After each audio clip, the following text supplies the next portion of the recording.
I had no idea that that exists.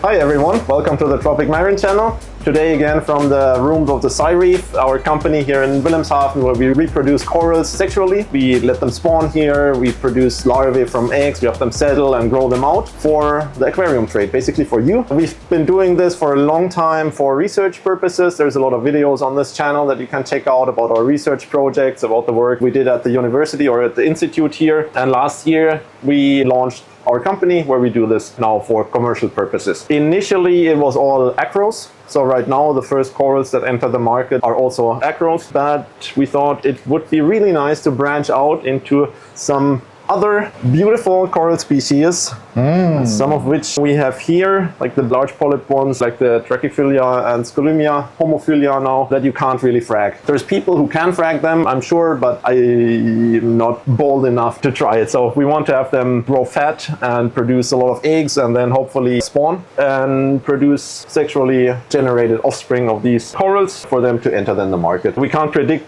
when it's going to happen on a large scale, but you got to start at some point, right? It's been done by Jamie Craigs from Horniman Museum in London. He successfully spawned and settled and reared these. So they reproduce in the same way that the other species we work with. So it's possible, right? It's just a question of upscaling and how quickly we get a feel for these species. Topic now in this video is a certain type of parasite. Jamie in 2022, I think he gave a wonderful talk at Magna, also about the spawning these guys. And there was a short anecdote about certain parasites. In these scolies, you can find parasitic mussels or clams. There was a video by Shane Coleman from Australia that Jamie mentioned in his talk where these clams are in and how to get rid of them. Actually, I had no idea that that exists, but the world of parasites is very diverse and brutal and weird, so fits right in. And one indication that the coral has these parasitic clams inside is that it produces a really tall foot or skeleton base. It generally doesn't do too well, and the reason is the clams, they can dissolve the skeleton. They reach the coral tissue itself and they damage it, they draw nutrients from the coral itself. So if your scoly is always looking a bit cranky and not growing fast and growing these really tall skeletons, sometimes also very straight up and not gaining area, it's a good indication that there is some of these clams inside. And what we want to do now is, since we have one of these candidates here, to take it out and turn on the bandsaw and see what's inside.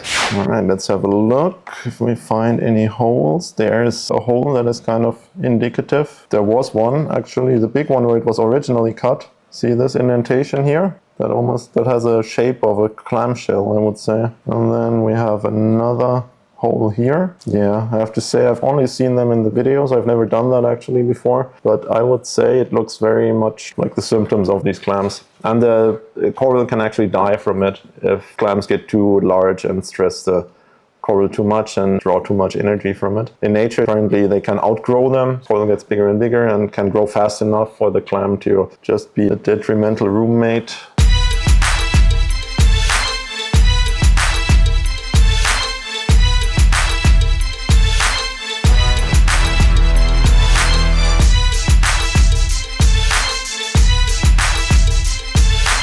Looks like our scoly is parasite free, which is of course great. It seems like there was one, kind of looks like the inside that there was a clam shell on the opening. So maybe when it was harvested, it luckily was cut through. Maybe the clams can, for whatever reason, die. Maybe they get parasited by even tinier parasitic clams. Or parasitic coral, that would be cool.